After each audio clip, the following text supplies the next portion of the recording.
Ay, sí, gracias, la belleza del chat. Ok, entonces, bueno, tenemos las enfermedades, las verminosis gastrointestinales en cerdos y aquí las tenemos, Ascarops, Physocephalus y Ostrongylos. En el estómago, la acción, yo les insisto, es más que nada irritativa y exfoliadora, traumática únicamente en cargas muy elevadas. Llega a causar pérdida de apetito y por lo tanto los cerdos no ganan peso. Las lesiones, acuérdense, son parásitos muy emparentados con Hemoncus, Teladorsagia, Estertagia de rumiantes, por lo tanto lo que provocan son aumentos en el pH gástrico y por lo tanto una disminución en el apetito. Y hay una inflamación también en el estómago debido a la presencia de estos parásitos. Entonces, son parásitos que se presentan en pastoreo. Prácticamente son exclusivos del pastoreo. Por lo tanto, pues el tratamiento resulta irrelevante porque los cerdos que están en pastoreo, pues generalmente es muy difícil controlar estos, a los mismos. Y pues ahí se recomienda entonces el pastoreo con otras especies animales para que diluyan las cargas de parásitos. Yo la verdad en la siguiente revisión del programa de la asignatura voy a insistir en que ya se eliminen estos parásitos debido a que, bueno, son muy poco frecuentes en México, porque en México es poco el cerdo que se produce en pastoreo y si se llega a dar, pues son enfermedades que pues con que se elimine entonces el parásito al momento de consumir el resto de la canal del animal, o sea, si nos van a comer el estómago del cerdo, pues se elimina el estómago con estos parásitos, o bien pues si ya es una familia que tiene que consumir incluso las vísceras del cerdo porque es lo único que tienen que comer, pues se cuece, o sea, no son problemas zoonóticos. Entonces, pues son enfermedades que la verdad considero irrelevantes que continúen en el programa. Les comento rápidamente una anécdota en un par de minutos. Hace un par de años fui invitada por la Asociación Mexicana de Especialistas de Cerdos, la famosa AMBEC, a dar una charla en su congreso que tienen anual, al que asisten entre 5,000, a veces hasta 10,000 personas van a ese congreso. En esa ocasión fue en el Centro de Convenciones de Boca del Río de Veracruz, preciosos. Imagínense el World Trade Center así a lo bestia, ¿no? Entonces, pues eran unas salas que alojaban hasta 1,000 o 2,000 asistentes. Entonces llego yo, fui invitada para dar enfermedades gastrointestinales del cerdo, únicamente gastrointestinales. No se me pidió abordar las musculares, por ejemplo, cisticercosis, triquinelosis, que son sumamente relevantes. Me dijeron, pues las gastrointestinales, porque ya ven cisticercosis, pues triquinelosis, generalmente invitan a los especialistas del Instituto de Investigaciones Biomédicas, con quien se formó el doctor Víctor del Río, para hablar de esos parásitos, porque son quienes más saben de esta área, ¿no? Y por eso el doctor del Río les imparte esos temas, porque él trabajó con estos investigadores. Entonces, bueno, llego yo con mis diapositivas de Ascarops y Ostrongylos, bueno, hasta coccidias incluso. Llego y en la sala que alojaba 1,000 personas, había dos, una de ellas quien manejaba el proyector y la otra el moderador. Digo, bueno, pues, ¿qué pasó? O sea, no, entonces uno de ellos, un productor que ya se estaba retirando de la sala de conferencias, dice, es que discúlpenos, nosotros producimos cerdos pues en Jalisco, en Sonora, en Yucatán, y pues créanme que no vemos ninguno de los parásitos de los que usted va a platicar, es más, no hay ni moscas, o sea, nuestros cerdos no conocen ni siquiera las moscas. ¿Usted cree que van a conocer un gusano que se transmite porque se trae una lombriz? Entonces, pues perdón, no nos interesa porque nosotros ya no vemos parásitos en nuestros cerdos. Y pues por eso, bueno, ni modo, ¿no? Tuve que cumplir y dar la charla al moderador de la conferencia.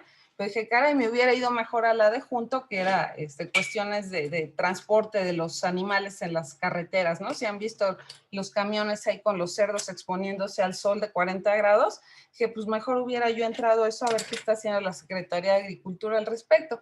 Pero bueno, entonces por eso yo insisto en que estas enfermedades se eliminen del programa, pero bueno, hay a veces profesores que les gusta que los alumnos conozcan un gusanito que van a ver en 0,1% de la población del país. Entonces, otro parásito de este estilo, pues tenemos a Metastrongylus.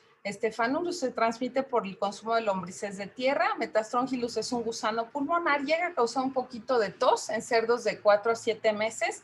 En adultos ni siquiera los hace toser. Lo único que puede llegar es abrirle la puerta a los estafilococos. Se dice que a veces aumenta las infecciones virales en los pulmones, pero nada de esto está demostrado. Metastróngilo se consume por el consumo, se transmite por el consumo de lombrices de tierra y pues es un parásito que lo único que yo le veo de interesante, primero es que tiene una forma muy, muy curiosa de dedo de bruja, el gusanito, está incurvada la hembra al final como si fuera el dedo de una bruja, y la otra es que pues llega a resistir temperaturas de congelamiento.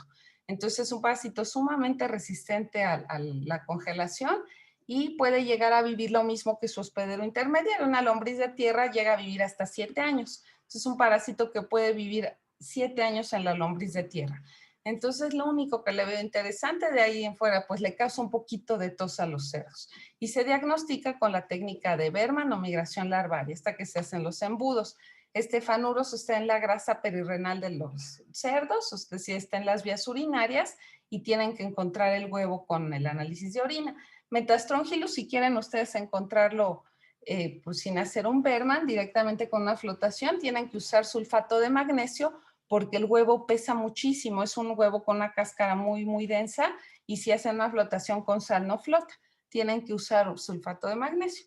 Entonces, pues estas son dos de las enfermedades que yo también cuestionaría la permanencia en el programa. Entonces, bueno, ahora le cedo la palabra al doctor Del Río para que él les dé las enfermedades importantes, por ejemplo, cisticercosis, ¿no? Que esa sí es sumamente relevante por su aspecto de salud pública. Gracias, Jazz. Listo, Vic. Bye. Aquí ando, ¿eh? Ok, sí, les voy a empezar a compartir la pantalla. La clase pasada ya habíamos visto una de estas enfermedades, básicamente la triquinelosis, y nos quedamos a punto de iniciar con lo que era ya la cisticercosis. Recuerden que este es un complejo como tal, ¿no? En el cerdo vamos a hablar de la metacestodosis, que es causada por una fase larvaria del parásito Taenia solium, y en el hombre pues se pueden presentar las dos cosas, ¿no? Puede ser hospedero definitivo o hospedero intermediario de esta enfermedad. Puede ser el que va a alojar a la tenia adulta en el intestino, pero también se puede autoinfectar y de esta forma tener la cisticercosis, que en los más graves casos, pues lo que nosotros vamos a ver es una cisticercosis cerebral, ¿no? Una neurocisticercosis sería el cuadro más grave que podríamos presentar. ¿Se ve ahí mi pantalla bien, Jess? Sí, sí, Vic, se ve ahí el cerdito. Ok, perfecto. Sí, nada más me quedé con esa duda. Ok, entonces, pues, para iniciar, ¿dónde vamos a encontrar las larvas de Taenia solium, o también conocidos como metacéstodos o como cisticercos? Básicamente los podemos encontrar en el tejido muscular, pero también los podemos encontrar en el sistema nervioso central de los hospederos intermediarios. En este caso, también el agente etiológico es Taenia solium. Aquí lo que podemos ver en esta imagen son las vesículas ovoides con un líquido blanquecino en su interior y que van a tener un escolex invaginado que corresponden a la fase larvaria o el cisticerco de Taenia solium. Obviamente es una enfermedad de alta importancia. ¿Por qué? Porque es una zoonosis, hay un gran interés económico y sanitario, y principalmente se presenta en condiciones rurales, ¿no? En zonas rurales se asocia que son enfermedades de países que se encuentran en vías del desarrollo, y vamos a seguir con esto. ¿Cómo se conoce comúnmente a la Taenia solium? Pues como solitaria. Es un céstodo que puede llegar a medir hasta 8 o 9 metros. Por su gran tamaño, no permite que se establezcan otros dentro del humano. Es muy raro que se pudiera llegar a encontrar dos, por eso le dicen solitaria, siempre va a haber una. Y al cisticerco como tal le pueden encontrar con distintos nombres, como zaguate, grano, granizo, granojo, fresilla, alfilerillo, tomate o tomatillo. Todo depende de la región a la que vayan, o en la comunidad lo conocen con distintos nombres. Ya hablamos un poco de la localización. Por ejemplo, vean este cerebro de porcino, como está totalmente lleno de cisticercos en toda su extensión. También a veces se puede ir muchas veces, la mayoría de las veces está en el tejido muscular, tanto en el músculo estriado cardíaco como en el músculo estriado esquelético. Rara vez lo encontramos en órganos parenquimatosos, como puede ser el hígado, el pulmón o el riñón, o también cuando tiene alguna migración errática puede llegar al globo ocular. Este caso de una tenia, un cisticerco que llegó al globo ocular, hasta salió ahí en uno de estos casos de si han visto el programa de Parásitos Asesinos, por ahí reportaron un caso de una tenia que había logrado ubicar en el globo ocular de una niña. Aquí podemos ver esta imagen, como podemos ver el ojo, y en la cavidad tenemos al cisticerco. Básicamente, como les comentaba, van a haber dos hospederos. El intermediario, que es donde se va a dar el desarrollo de la fase infectiva y final, y la final, donde se va a desarrollar el parásito adulto. Entonces, aquí lo que es importante recalcar es que estos estadios van a ser morfológica y metabólicamente diferentes. Pueden infectar a los mamíferos, principalmente al hombre. Aquí, aunque dice que no hay vacuna contra el parásito, en la clínica porcina ya se ha estado desarrollando una vacuna que ha mostrado cierta efectividad. Ahí los investigadores, entre ellos el grupo de la doctora Dasciuto, de la doctora Ana Flisser, han reportado que la vacuna que están desarrollando tiene un 98% de efectividad en contra de la cisticercosis porcina, pero realmente si buscamos mucha información al respecto, no la hay. Las pruebas se han hecho, pues, básicamente en cerdos con condiciones que son totalmente controladas, con animales que están clínicamente muy sanos, luego están en mejor estado nutricional que uno, ¿no? Los alimentan muy bien. Y luego por eso, les voy a contar una anécdota. Nosotros cuando trabajamos con un cerdo que nosotros infectamos experimentalmente con proglótidos de Taenia solium para que desarrollara la cisticercosis, pues fue muy curioso, ¿no? Porque pues muchos investigadores estaban intentando infectar a los cerdos para obtener los cisticercos, sin embargo no podían, ¿no? Les daban los proglótidos y los cerdos no quedaban infectados y no quedaban infectados. Pues, ¿qué estaba pasando ahí? Que pues los cerdos estaban en un corral con aire acondicionado, tenían la mejor alimentación del mundo, y pues cuando un animal está en tan buen estado de salud y con una alimentación tan buena, pues es muy difícil que el parásito se logre establecer. Entonces, ¿qué fue lo que nosotros decidimos hacer? Pues llevamos a este cerdo a condiciones de traspatio. ¿Qué pasó? Que allá en la Universidad Autónoma del Estado de Morelos nos dieron una zona pequeña donde el cerdo se encontraba en condiciones de pastoreo, pero pues no tenía una alimentación muy, muy buena, sino que se alimentaba de lo poco que le dábamos, lo que encontraba en el ambiente, y básicamente cuando estaba en esas condiciones, su condición corporal no era tan buena, su estado de salud pues tampoco era muy bueno, pues logramos que el cerdo se infectara exitosamente. Y no solamente con poquitos cisticercos, sino que tenía una cantidad de cisticercos tan grande al momento de que realizamos el sacrificio, que ni siquiera entre todos los investigadores del instituto les mandamos la pierna del cerdo, partes de músculo, no pudimos terminar de obtener todos los cisticercos que contenía la canal del animal. Para que vean la importancia de la buena nutrición, de la buena alimentación, que no tenga alguna comorbilidad o coinfección para que se pueda desarrollar una enfermedad causada por estos parásitos. ¿Ok? Van a haber dos enfermedades que van a ser las básicas dentro de la teniosis y cisticercosis. La primera, la teniosis, que va a tener como hospedero definitivo únicamente al hombre, el que se ha reportado hasta ahorita, y la cisticercosis, donde va a participar el hospedero intermediario. El más importante de ellos es el cerdo. Aunque, como les decía, el humano por autoinfección también puede albergar a la cisticercosis. Aquí vemos hospedero definitivo, el hospedero intermediario principalmente es el cerdo. Recuerden que los parásitos, los adultos son tenias que tienen sus 4 ventosas, su rostelo con 2 filas de ganchos, que pueden llegar a medir varios metros. Los huevos como tal son redondos, tienen una cápsula muy gruesa que tiene líneas transversales, son semiesféricos, son sumamente resistentes al ambiente. Y también tenemos lo que es el cisticerco como tal. Vean, es una vesícula ovoide, tiene un líquido transparente en su interior, y esta parte que vemos de un color más blanco es el escolex invaginado, que al momento de que un hospedero definitivo lo consume, y anteriormente se pensaba que era por acción de la bilis, se estimulaba la evaginación de este escolex. Sin embargo, nosotros ya en distintas investigaciones hemos demostrado que lo que es fundamental para que se dé la evaginación y el crecimiento de este parásito son hormonas como la progesterona principalmente. Hay que resaltar que el nódulo central de la infección es el teniósico, ¿no? El ser humano es el responsable de diseminar esta enfermedad en el ambiente y de estar infectando a los cerdos. ¿Cómo se da? Pues sobre todo cuando en comunidades rurales lo que pasa es que alimentan a los cerdos con heces de humanos que pueden ser portadores de la temia. Recordemos que el cerdo tiene estos hábitos de coprofagia y que al momento de que el humano defeca, el cerdo va a llegar, se va a comer estas heces que van a contener proglótidos o huevos de la tenia. ¿Y qué va a desarrollar el cerdo? Pues va a desarrollar los cisticercos. ¿Ok?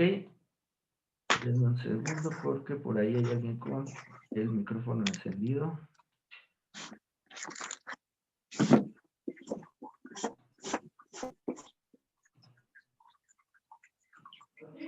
Ok. Listo. Ok. Entonces ya la canal del cerdo va a tener los cisticercos como tal y entonces el humano al momento de que ingiere carne de cerdo cruda o mal cocida, que va a contener estos cisticercos, va a desarrollar la temia. Y esta carne, pues generalmente, ¿dónde la podemos encontrar mucho esta carne que es cruda o poco cocida? Pues muchas veces en los tacos al pastor, ¿no? Como lo comentamos la clase pasada. También aquí, estos cisticercos pueden seguir viables y nosotros los podemos estar ingiriendo. ¿Y qué vamos a desarrollar en nuestro interior? Una tenia. Esta tenia, pues va a comenzar a poner huevos, se va a desarrollar, va a comenzar a desarrollar huevos. Y si nosotros tenemos malos hábitos de higiene, como ir al baño y no lavarse las manos, y después estar agarrando alimentos o metiéndonos las manos a la boca, pues ahí es cuando viene el problema. ¿Por qué? Porque se va a desarrollar la cisticercosis y en el peor de los casos se puede desarrollar lo que es la neurocisticercosis. La distribución de esta enfermedad pues es mundial, pero como les decía, se presenta sobre todo en países que se encuentran en vías de desarrollo, ¿no? Por ejemplo, aquí en Estados Unidos es muy curioso, vemos dos puntos, que hay unas áreas endémicas dentro de Estados Unidos y es porque se han presentado casos ahí esporádicos de infección en humanos, pero esto se debe mucho ¿a qué? Pues a que hubo un caso de una familia de judíos que realmente se infectaron todos con neurocisticercosis y todos se murieron y decían, pues, ¿cómo es posible, no? Si los judíos no están acostumbrados a comer carne de cerdo. Pues, ¿qué fue lo que pasó? Pues que tenían una empleada doméstica de origen mexicano y pues ahorita cuando nosotros viajamos a otros países, pues son muy estrictos con lo que llevamos, pero nunca revisan los parásitos que llevamos dentro o las bacterias o virus, ¿no? Ellos viajan con nosotros y nosotros con esto de que ya podemos, que las fronteras se han hecho más cortas y que podemos viajar a cualquier parte del mundo, pues también estamos transportando nuestros parásitos y pueden generarse este tipo de situaciones, ¿no? De personas que normalmente no tendrían que tener estas enfermedades, nosotros las podríamos estar contagiando.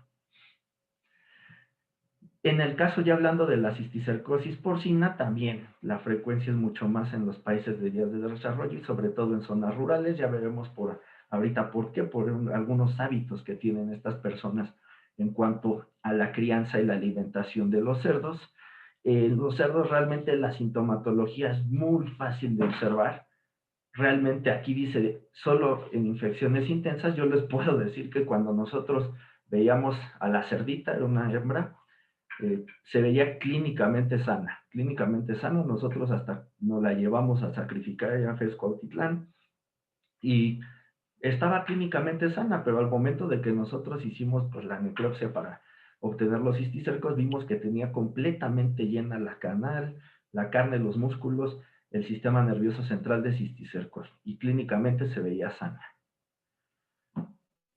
¿Por qué se presenta más en estas comunidades rurales? Pues porque realmente ellos muchas veces no tienen letrinas donde puedan hacer del baño o realmente en las letrinas que llegan a tener, como vemos en esta imagen, en las imágenes interiores, son este tipo de letrinas.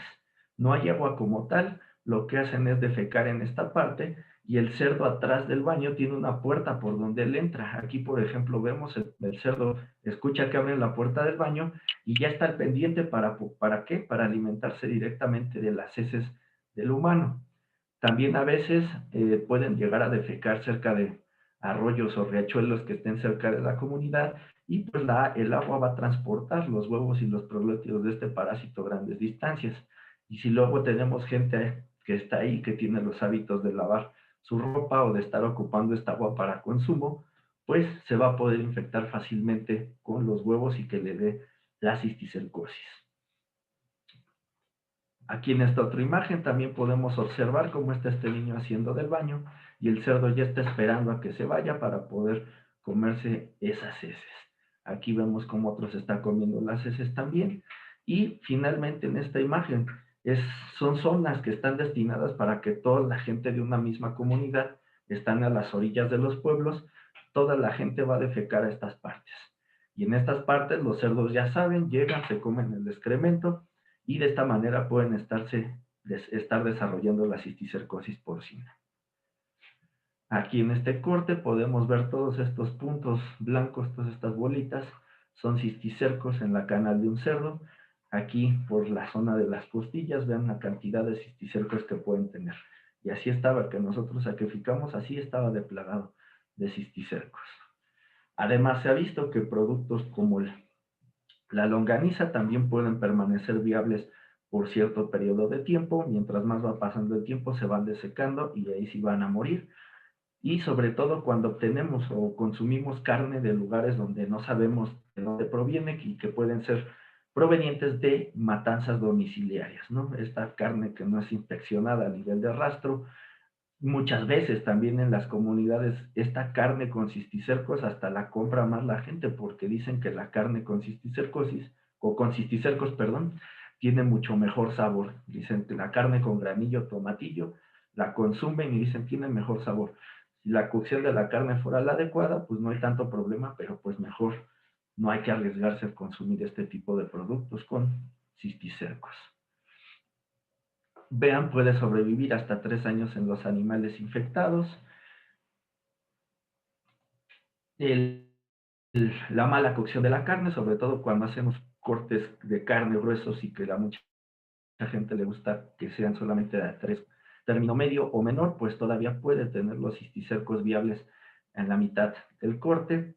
Obviamente, pues estas verduras y todo que luego se pueden llegar a regar con aguas negras y que puedan tener los huevos de la tenia favorecerían el desarrollo de la neurocisticercosis humana. Por eso es muy importante cocer de una manera adecuada la carne.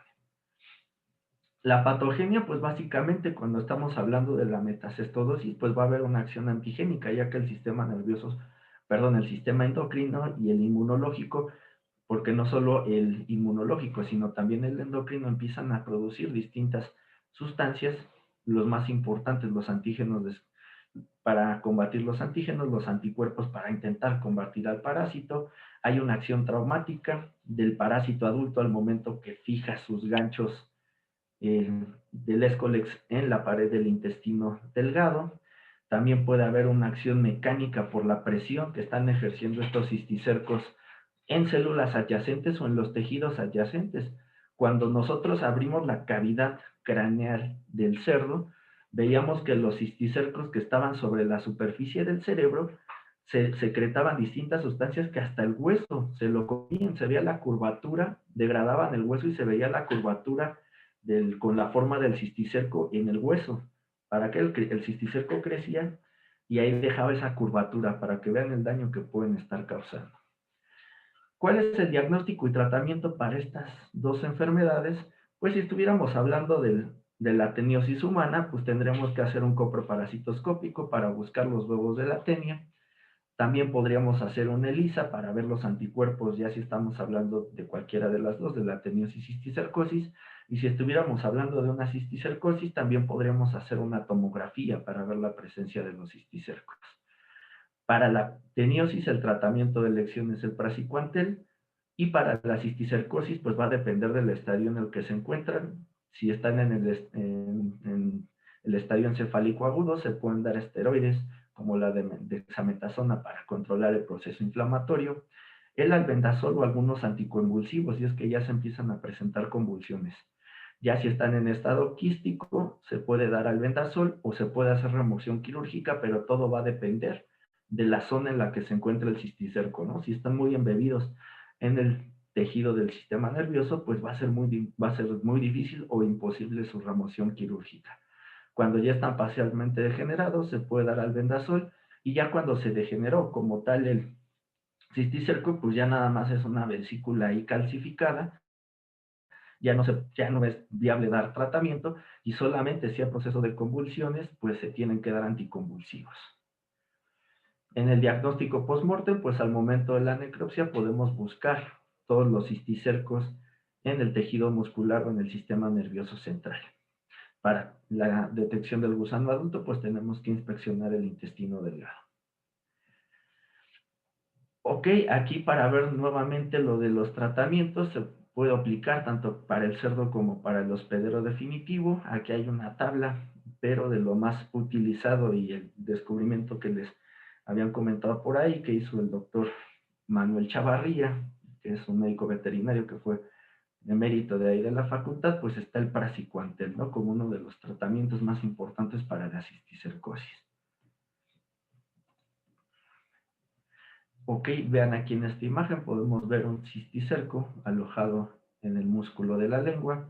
Ya habíamos visto el del ojo, este corazón que está totalmente lleno de cisticercos también, y este cerebro. Vean cómo pueden estar desde la superficie cerebral, pero pueden estar mucho más metidos en el tejido del sistema nervioso. Ok, aquí en esta imagen es un hallazgo, pues que un doctor, el doctor Peter Gilligan, realizó. ¿Y qué es lo que ustedes observan aquí? ¿Qué creen que sea?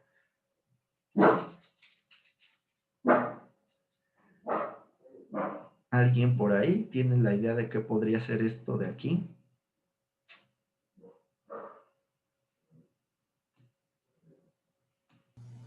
Pues se ¿No? ven dos acinis, pero, ay, no sé.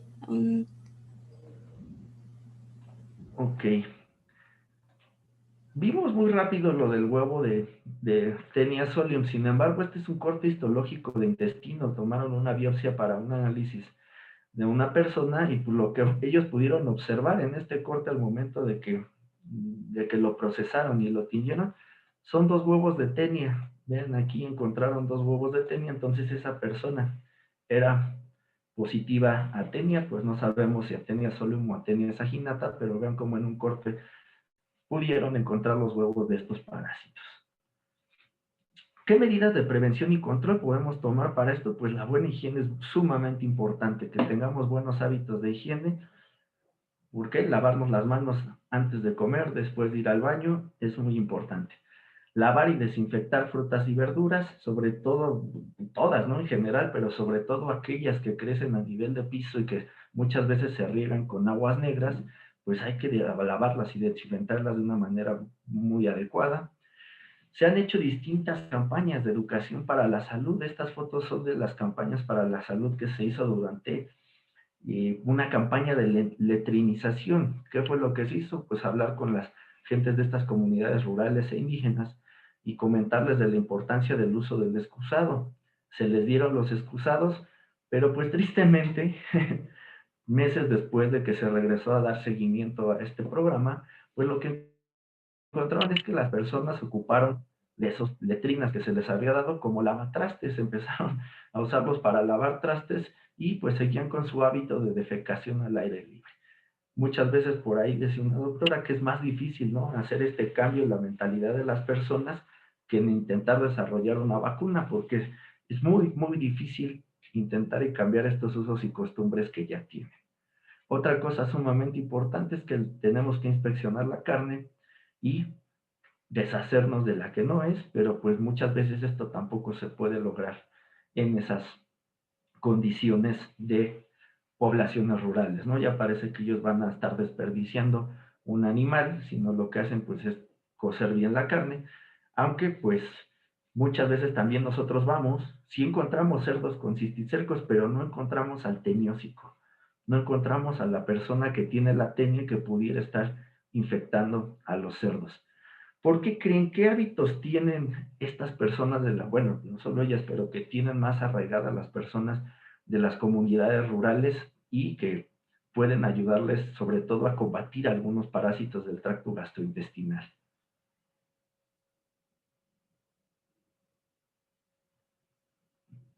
Por ahí alguien recuerda, ¿qué se imaginan? ¿Qué hábitos tienen? Sobre todo hábitos alimenticios y de consumo de ciertas sustancias.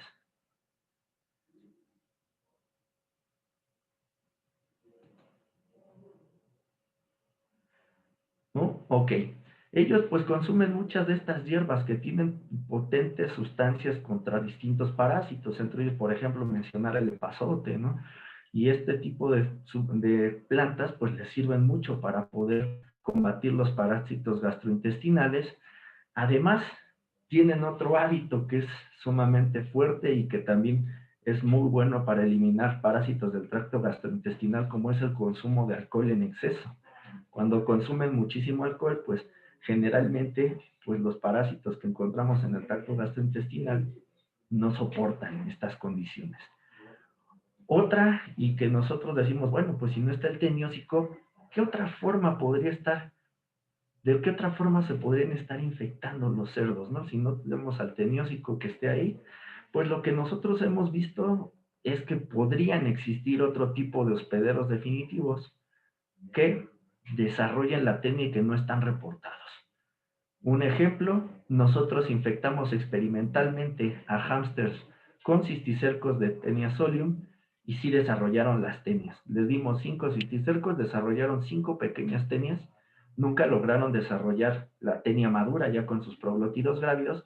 Sin embargo, pues ahí está el indicio de que sí pueden desarrollar la tenia hasta cierto tamaño y pues no sabemos, ¿no? En las especies que pudieran estarse infectando también en la naturaleza y que pudieran llegar a estar desarrollando esta tenia madura y que sean una fuente potencial de infección para los cerdos.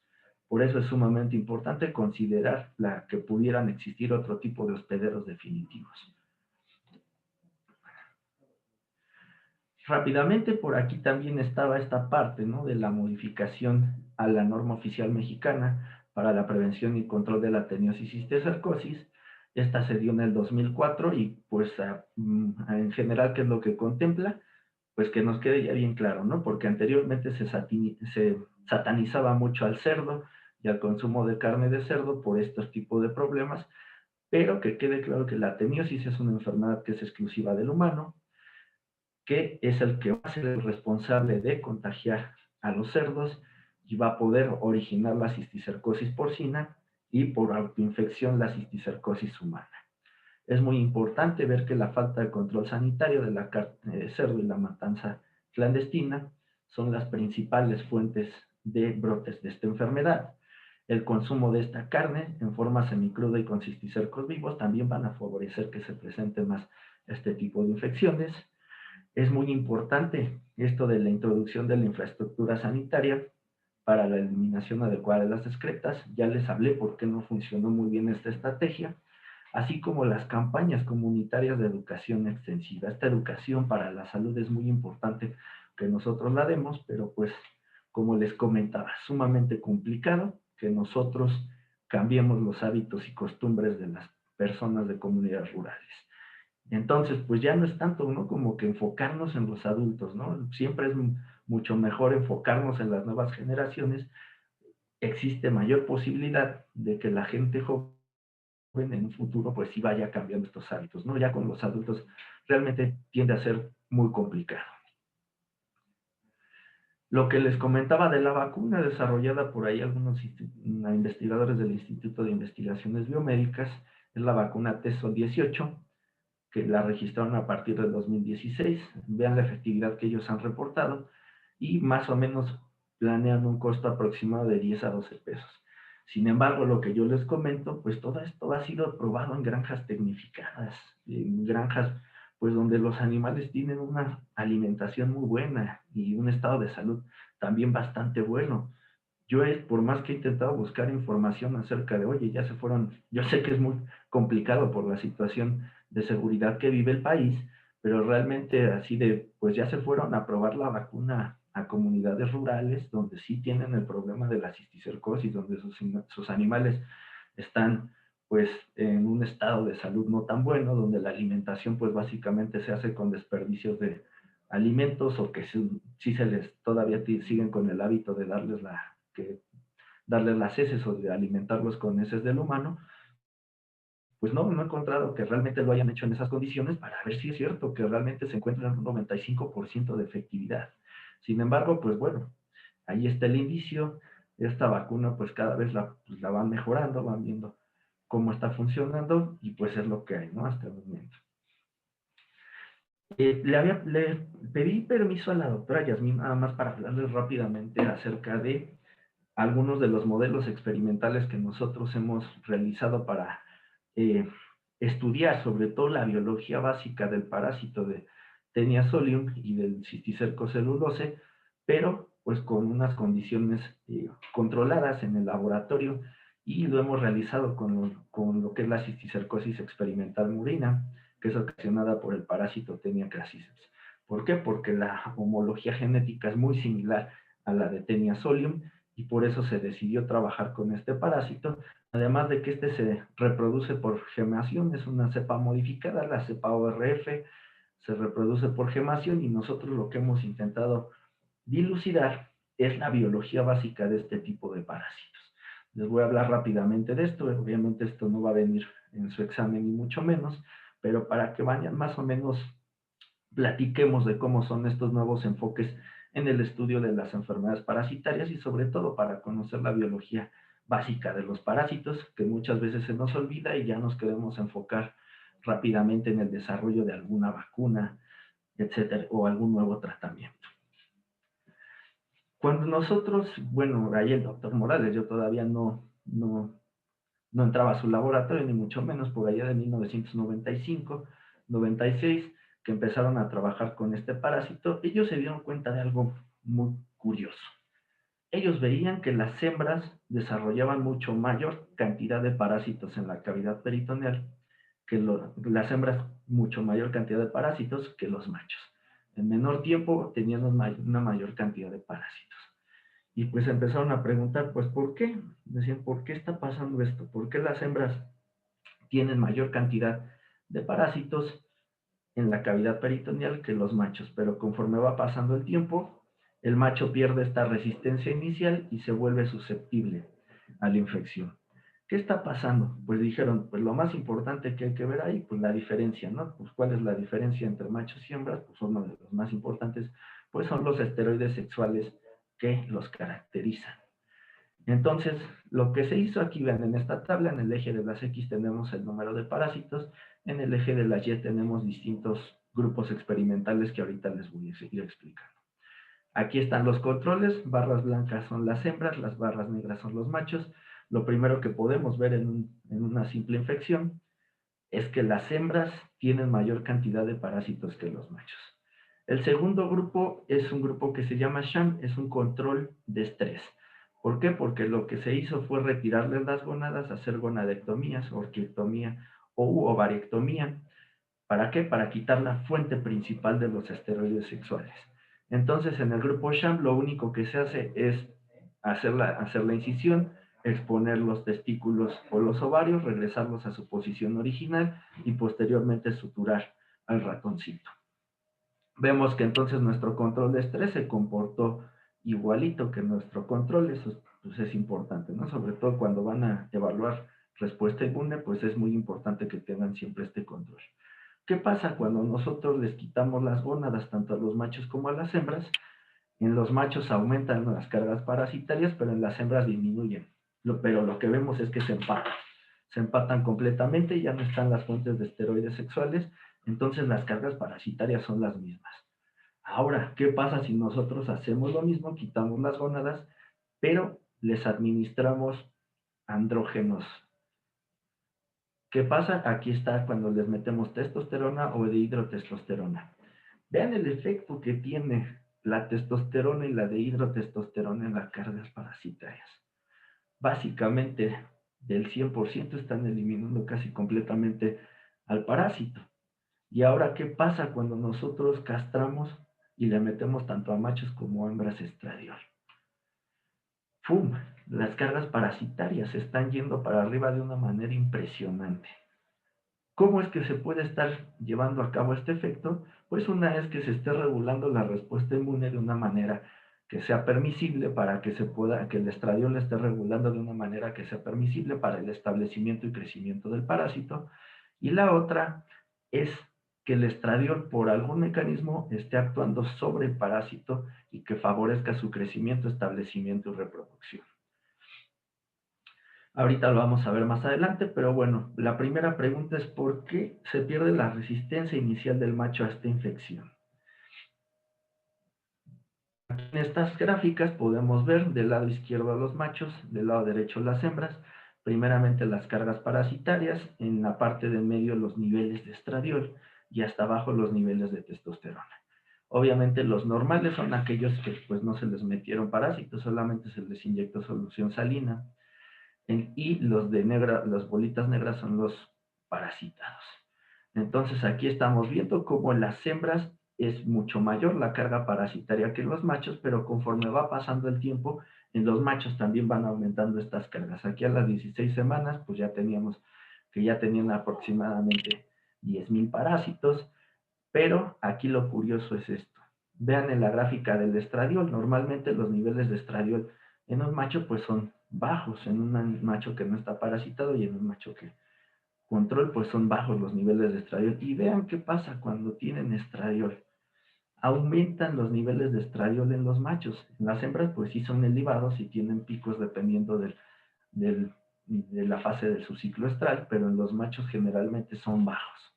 ¿Qué pasa cuando se infectan con Taenia crassiceps? Vean, aumentan los niveles de estradiol. En cambio, los de testosterona, pues en un animal normal, pues son elevados y los niveles de testosterona en un animal infectado están disminuyendo drásticamente. ¿Cuáles son las consecuencias también? ¿Por qué les comento estas? Las consecuencias de esta infección por este parásito es que el macho se feminiza.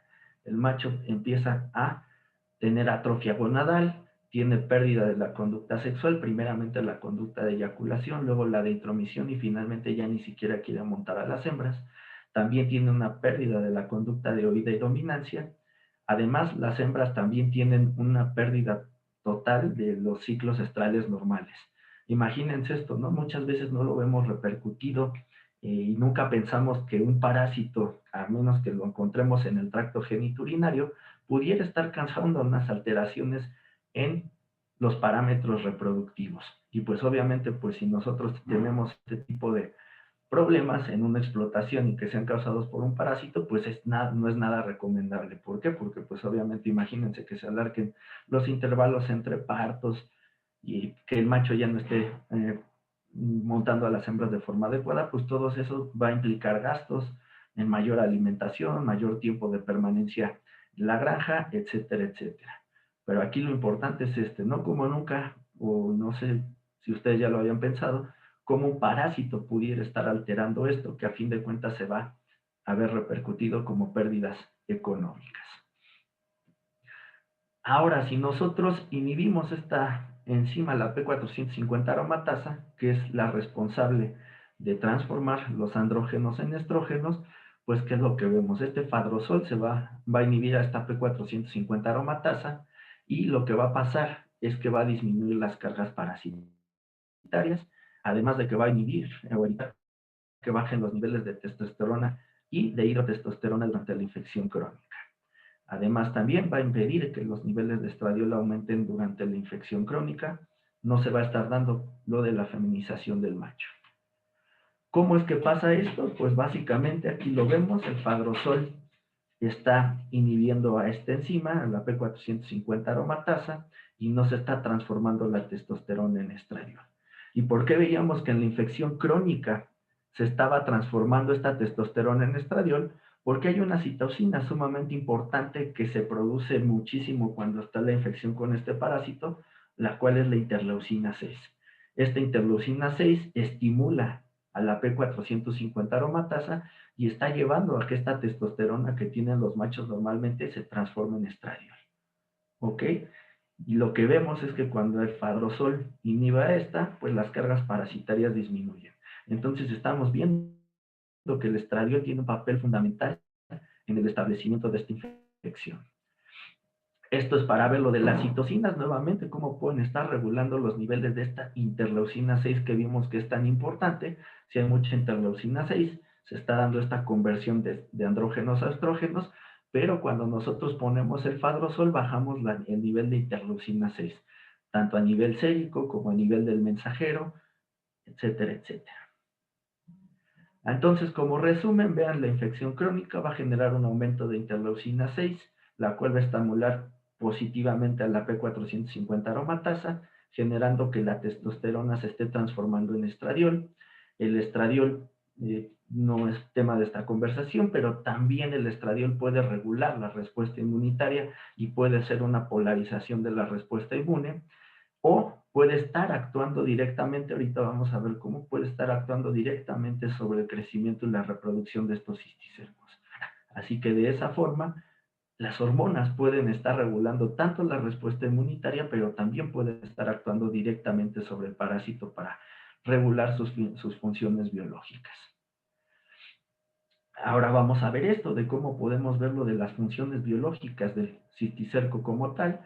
Aquí lo que se hace en estudios in vitro, se les ponen hormonas a cultivos de cisticercos y vamos a ver su reproducción, vamos a ver la evaginación o si pueden estarle causando la muerte a los huevos.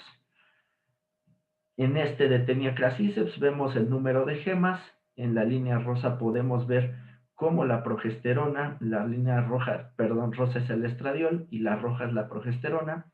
Vemos cómo estas hormonas van a generar que estén gemando más estos parásitos. Están actuando directamente sobre ellos, y si recuerdan por ahí cuando hablamos de lo de la teniosis cisticercosis, les mencioné que anteriormente se pensaba que lo que generaba el evaginamiento del Scolex de Taenia solium era la bilis. Sin embargo, también ahorita vamos a ver más adelante que estas hormonas están participando durante ese proceso. Algunos de los mecanismos por los cuales se ha visto que pueden llevar a cabo esta función es actuando sobre las células flama. Estas células flama son como si fueran los riñones de los céstodos, les van a servir para detoxificar el organismo de una forma adecuada, y lo cual también nos va a indicar que están metabólicamente activos. ¿Qué es lo que vimos aquí? Vean, estos son como las células flama, les digo, tienen su núcleo, tienen ahí proteínas de citoesqueleto que van a tener su morfología característica, y les dicen células flama porque se mueven como si fuera una llama, y ese es el movimiento que están realizando. ¿Para qué? Para poder detoxificar el organismo del parásito.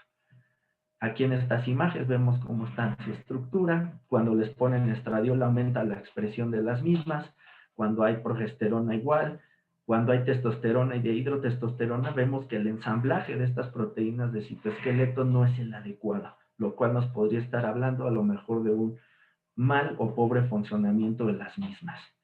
Miren rápidamente, si pueden ver estos videos, ven cómo se mueve un control, ahí se ve el movimiento de la célula flama.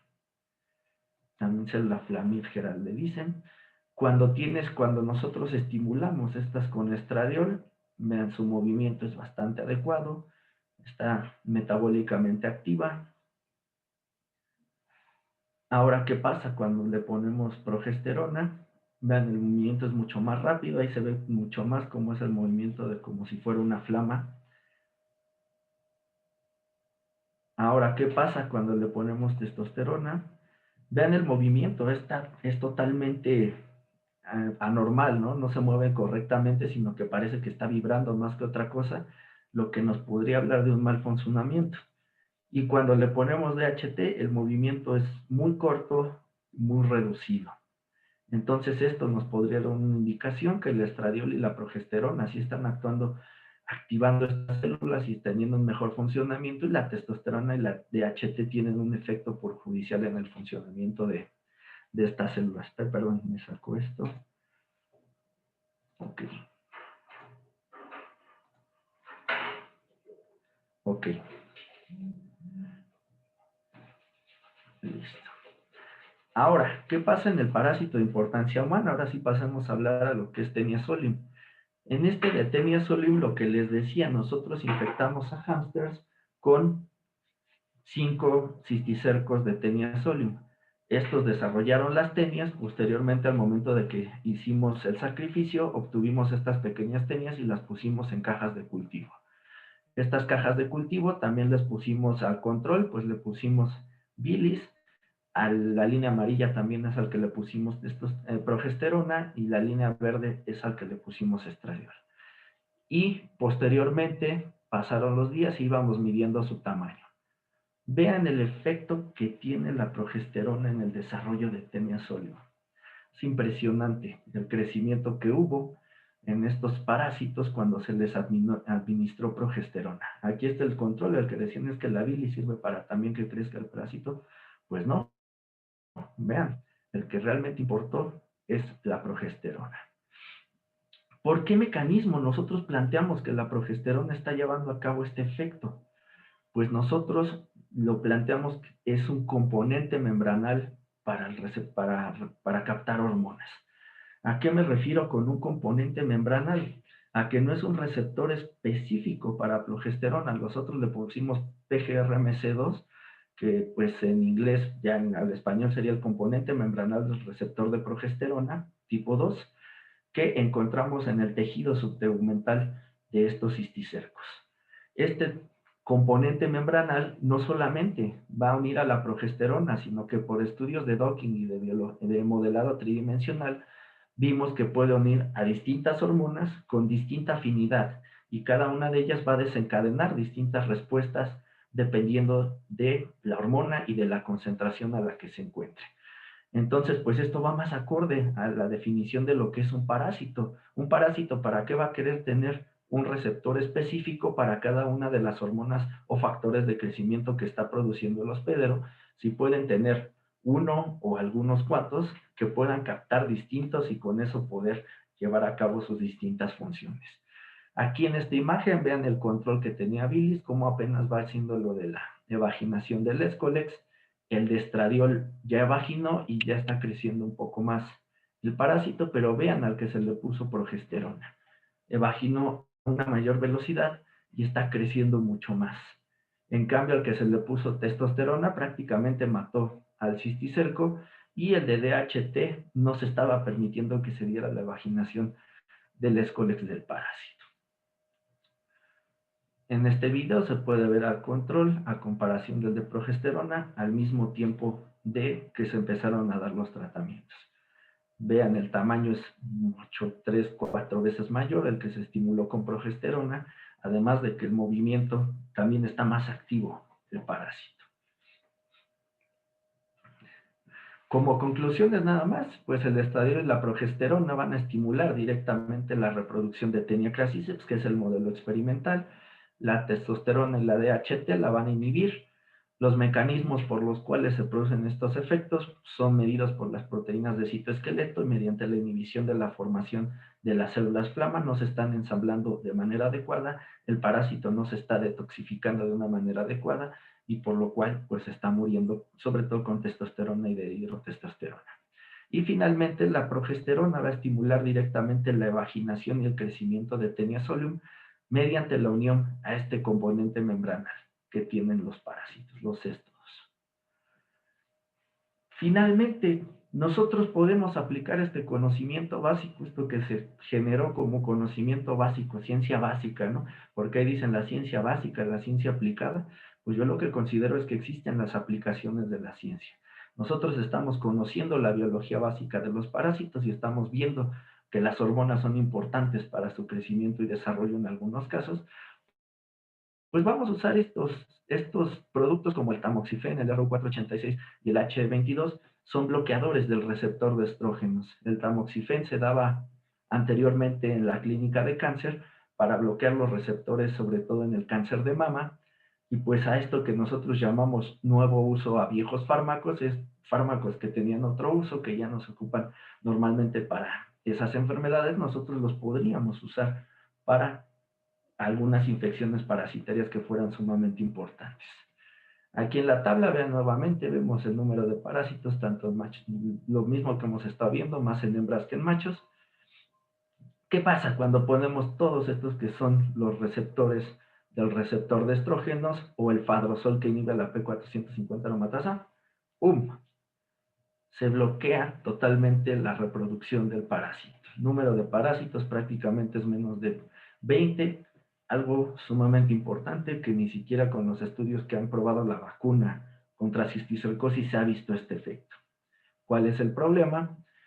Que nosotros no podemos estar metiendo hormonas a los hospederos, ¿no? En este caso ni al humano ni a los cerdos, porque la función de las hormonas pues no solamente va ligada al parásito, ¿no? Este es un plus, ¿no? Las hormonas regulan muchas otras cosas más en la fisiología de una persona, de un animal, que la reproducción de un parásito. Sin embargo, y actualmente ya se están desarrollando antihormonas y análogos hormonales que podrían ser una estrategia para establecer nuevos agentes terapéuticos en enfermedades parasitarias que estén asociadas a esteroides sexuales. Estos análogos tienen el efecto antiparasitario, pero ya no tienen el efecto hormonal que podrían generar dentro de un hospedero. Por eso son sumamente importantes, como la 16-alfa-bromo de hidroepiandrosterona que desarrolló el doctor Roger Loria. Se está probando y se ha visto que tiene muy buen efecto para combatir a los parásitos sin el efecto indeseable hormonal que podría tener dentro del hospedero. Ok, con eso terminamos la parte de teniosis y cisticercosis.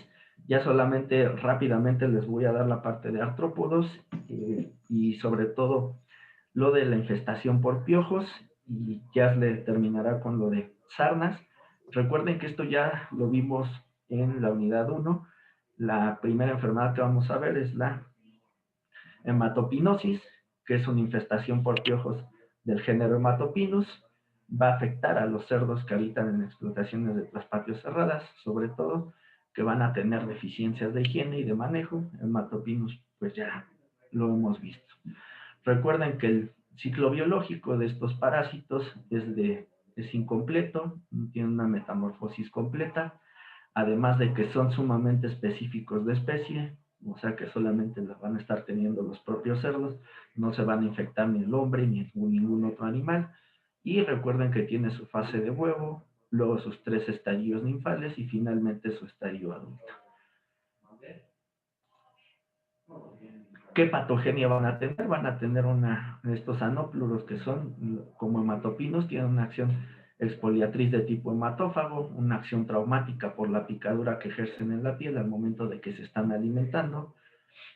Las lesiones, pues básicamente va a haber dermatitis, la piel se va a ver esematosa, va a haber escoriaciones, pueden ver úlceras en el pabellón auditivo, así como las perforaciones en la piel. Aquí se ve muy bien en este acercamiento cómo tenemos a estos piojos y cómo tenemos aquí la reacción inflamatoria a nivel de la piel. La semiología, pues va a haber un prurito bastante intenso, zonas de alopecia. Dependiendo de la infestación, puede haber distintos grados de anemia y el animal pues va a presentar incomodidad, va a estar muy inquieto, se va a estar intentando rascar también con lo que encuentre. Y recuerden que estas infestaciones, se dan por contacto. Entonces, pues, ¿qué va a pasar? Si nosotros tenemos condiciones de estabulación, va a ser mucho más fácil, y de hacinamiento va a ser mucho más fácil que se esté pasando esta infestación, este piojo de un animal a otro. Muy importante para que se dé rápidamente la transformación del ciclo biológico hasta los adultos, pues la humedad, la temperatura y el hacinamiento son importantes para que se disemine esta infestación. El diagnóstico pues es sumamente sencillo, ¿no? Ustedes los van a ver, los recolectan directamente en su frasquito con alcohol al 70% y con eso es más que suficiente para que lo puedan llevar al laboratorio y hacer su identificación. Aquí podemos ver cómo se ven estos huevos que van a estar pegados a la piel del cerdo y pues que de ahí van a salir las ninfas y van a continuar su desarrollo hasta transformarse en parásitos adultos. También vean las garras que tienen estos piojos que pues les sirven para poderse sujetar fuertemente al animal para evitar caer de él, y como decimos que no son que son específicos de especie, y si no encuentran otro cerdo al cual subirse rápidamente, pues se van a morir. Y con eso terminaríamos la parte de piojos. Le cedo la palabra a la doctora Yasmín para que vean rápidamente también lo de sarna. Gracias, Vic. De Muchas nada, gracias. Jess. Y ok, les puedo dar la parte de sarnas o le podemos pedir al doctor del Río que nos diga cómo se robaron un cerdo cuando estuvieron trabajando con lo de cisticercosis. Pero bueno, el programa me obliga a dar lo de sarnas, entonces ya que el doctor les cuente la próxima clase cómo se robaron un puerco para sus estudios de cisticercosis. Ok, es rápido entonces lo de sarnas. Igual ya lo vimos en rumiantes, en este caso tenemos Sarcoptes y Demodex. Acuérdense que este es el que se mete en los folículos pilosos, Demodex, y Sarcoptes está a nivel un poquito por debajo de la epidermis. Causan principalmente irritación, alopecia. Demodex no causa comezón, pero bueno, puede llegar a provocar irritación. También hay pérdida de pelo, obviamente, es decir, hay alopecia y al momento en que el animal está irritable, pues no quiere comer, ese es el principal problema. Hay una reacción inflamatoria de respuesta para aislar a los ácaros y por lo tanto, pues ya vemos ahí la formación de tejidos fibrosos, hay descamación, hiperkeratosis, la piel reacciona protegiéndose, haciéndose más gruesa y por lo tanto ya hay un aspecto hasta como de leña, de madera, que se conoce como liquenificación. El diagnóstico es por un raspado cutáneo que debe ser profundo en caso de que sospechen de Demodex. Y pues bueno, la importancia económica, la sarna sarcóptica llega a causar hasta 67,000 pesos de pérdida por granja con nada más 42 cerdas. Aquí tenemos el video de sarna sarcóptica. Entonces el animal está irritable.